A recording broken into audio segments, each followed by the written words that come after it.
একসময় দেবলোকের মধ্যে মা লক্ষ্মী ধন সম্পদের দেবী এবং মা সরস্বতী বিদ্যা ও জ্ঞানের দেবীর মধ্যে কে শ্রেষ্ঠ এই নিয়ে তর্ক শুরু হয়। মা লক্ষ্মী বললেন, আমার কৃপা ছাড়া কেউ সুখে থাকতে পারে না, ধন না থাকলে জীবন চলে না। মা সরস্বতী শান্তভাবে বললেন, ধন থাকলেও যদি জ্ঞান না থাকে তবে সেই ধন কোনো কাজে আসে না। মানুষকে সত্যিকারের উন্নত করে জ্ঞান। তাদের এই তর্ক ধীরে ধীরে বড় হয়ে গেল। দেবতারা চিন্তিত হয়ে পড়লেন। তখন সবাই মিলে ভগবান বিষ্ণুর কাছে গেলেন বিচার চাওয়ার জন্য। ভগবান বিষ্ণু একটি বুদ্ধিদীপ্ত উপায় বের করলেন।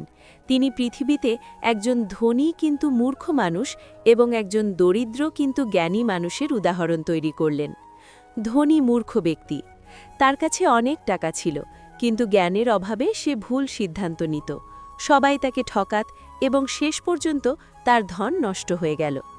দরিদ্র জ্ঞানী ব্যক্তি, তার কাছে অর্থ কম ছিল, কিন্তু জ্ঞানের কারণে সে ধীরে ধীরে সফল হয়ে উঠল, সম্মান পেল এবং পরে ধনও অর্জন করল।